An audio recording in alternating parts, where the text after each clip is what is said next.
তোমার কাছে যাবার চাই। জামিলা ছোট্ট বাচ্চার মতন দরজার কান্দে। ফাতেমা বলে, ও জামিলা কান্দার কারণ কি? বলে, কান্দার কারণ হলো আমার সারা জীবনের একটা সাধনা, আমি নবীর মেয়ে ফাতেমাকে এক নজর দেখতে চাই। ফাতেমা বললেন, তাহলে দরজা খুললেই তো দেখা যাবে, কান্দার দরকার নাই।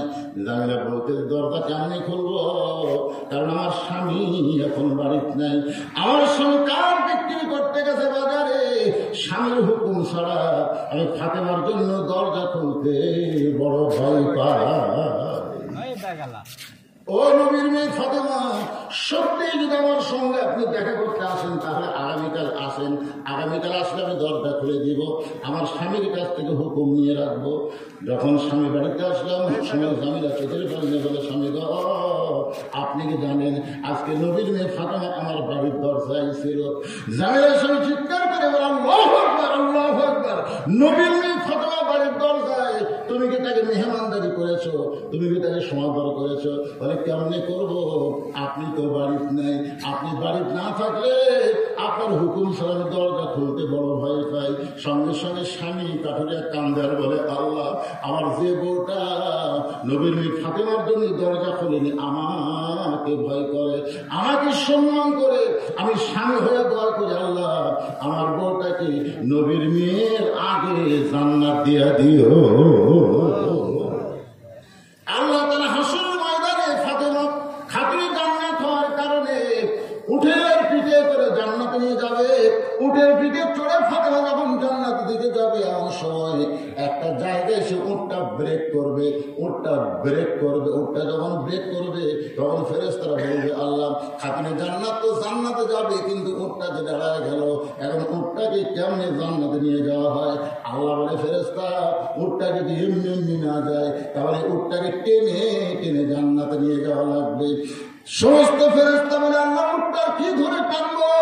আল্লাহ বলে, ফেরেশতা, তোমরা জানো না, একদিন কঠিন অভাবের কারণে আগে ফাতেমার ওড়না বিক্রি করতে বাজারে আসছিল। আমি ফেরেশতার মাধ্যমে সেই ওড়নাটা কিনে জান্নাতের মধ্যে যত্ন করে রাখছি। ওই ওড়নাটা উটের গলায় বাঁধাইয়া দাও। এবার ফেরেশতারা উটের গলায় ওই ওড়নাটা বেঁধে দেবে। ওড়নার একটা অংশ নিজের দিকে ঝুলতে থাকবে।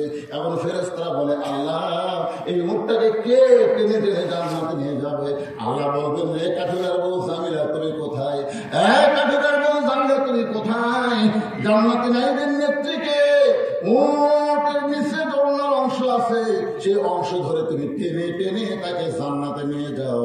ফাতেমা মনে মনে চিন্তা করে, আমি তো জান্নাতের সর্দার হয়ে জান্নাতে যাচ্ছি, কিন্তু আল্লাহর হিকমত হলো ওই ফাতেমা উটের পিঠে জান্নাতে পা দেওয়ার আগে ওই কাঠুরার বউ জামিলার পা জান্নাতে আগে যাবে।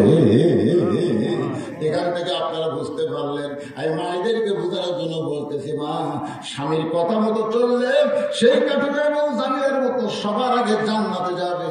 আর পর্দার মধ্যে থাকলে সে জান্নাতের নারীদের নেত্রী হয়ে জান্নাত যাবে। তখন ফাতেমা দোয়া করলো, আল্লাহ, যে মেয়েরা স্বামীর কথা মতো চলবে আর যে মেয়েরা পর্দার মধ্যে থাকবে, সেই সকল মেয়েদেরকে ফাতেমা জামিলার সঙ্গে আল্লাহ জান্নাত দিও। আর মায়েদের জন্য বললাম, মা, বেশি আমল আপনাদের করা লাগবে না, মা, খুব আমল করা লাগবে না। 4টা আমল করবে, 8টা জান্নাতের দরজা আল্লাহ খুলে দিবে। 1 নম্বর হলো নামাজ, 2 নম্বর রমজান মাসের রোজা, 3 নম্বর সতীত্বের হেফাজত পর্দা, আর 4 নম্বর হলো স্বামীর হুকুম মতো, স্বামীর কথা মতো চলা, স্বামীকে খেদমত করা। তবে খেদমত করবার যায় ওই কারেন্টের ফ্যান বন্ধ করে দিয়ে পাখার বাতাসের দরকার নেই।